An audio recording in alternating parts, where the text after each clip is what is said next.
Olá, eu sou o Rafael do Enquadros e esse é o último Leituras da semana do mês de março e antes das minhas férias. Em abril eu tô de férias e o fluxo de vídeos no canal vai ser bem reduzido. Provavelmente só vai ter leituras da semana mesmo e um ou outro videozinho mais temático e tal, isso eu vou ver no decorrer do mês. 3 quadrinhos lidos novamente, tem sido a média aqui no canal, mas este mês pelo menos eu terminei um quadrinho longo. Finalmente acabei a leitura de Blueberry Volume 2 do Charlier com o Moebius, né, com o Jean Giraud, e continua um faroeste muito complexo, mas sem abrir mão também de alguns clichês, alguns dispositivos muito comuns em história de faroeste. A busca do ouro, claro, não pode deixar passar. Tem cidades inteiras dominadas por um xerife, um governador que governa a mão de ferro e acha que é o dono da cidade. Muitos trapaceiros, a femme fatale que consegue tudo o que quer. Tem todos esses elementos, mas tudo isso bem costurado e bem amarradinho em grandes histórias de verdade. Aqui nesse volume nós vemos mais a presença de arcos em comparação ao primeiro. Ele vem com muito material de apoio, claro, mas a primeira grande história é dessa corrida pelo ouro, onde um alemão trapaceiro consegue enganar McClory e Blueberry vai ao resgate do seu amigo, parceiro de aventuras, né?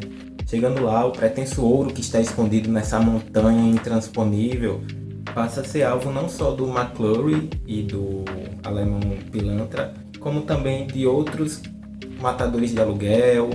Tem um cara do passado do alemão bandido lá.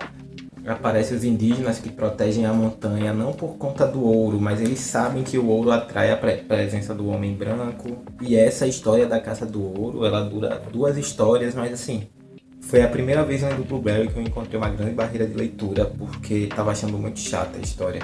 Claro, bem desenhada e tal, só que estava difícil de acompanhar, eu estava sempre me pegando lendo outras coisas. Então a culpa de eu ter demorado 3 meses para ler esse volume foi esse arco de 2 histórias apenas.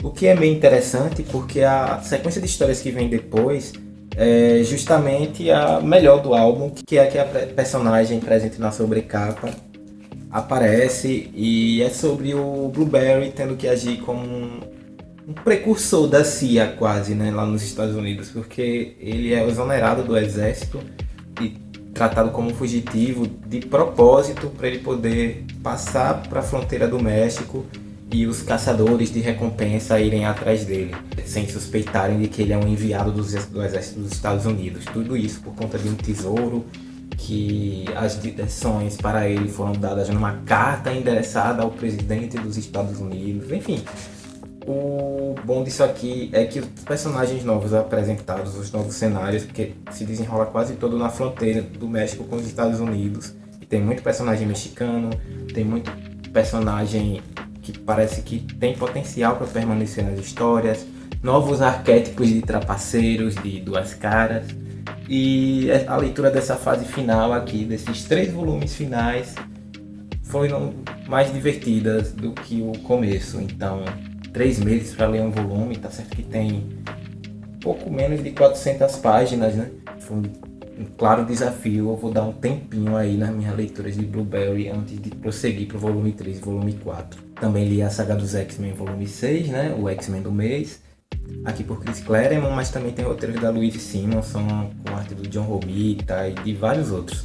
Enfim, esse volume começa com a Tempestade, o Forge e o Nazé lutando com os espectros lá na Torre do Forge. São 2 edições americanas, se eu não me engano, contando essa história. É bem dinâmico, é mais sobre a personagem da Tempestade evoluindo e tendo noção do quanto ela é foda mesmo sem os poderes mutantes, né?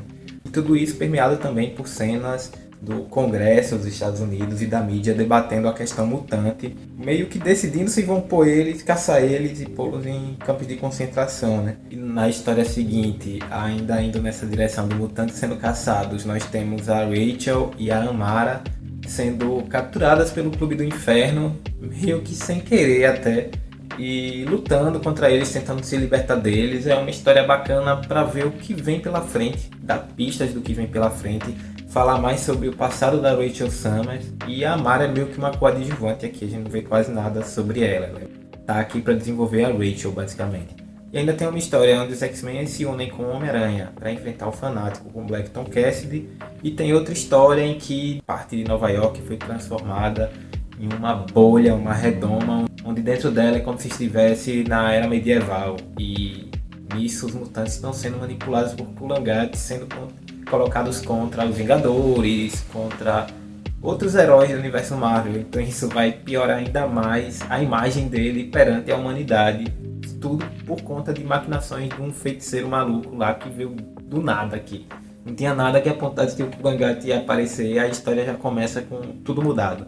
Mas é um bom volume, não tem muito o que falar, é a série de quadrinhos mais gostosa de ler que tem no momento.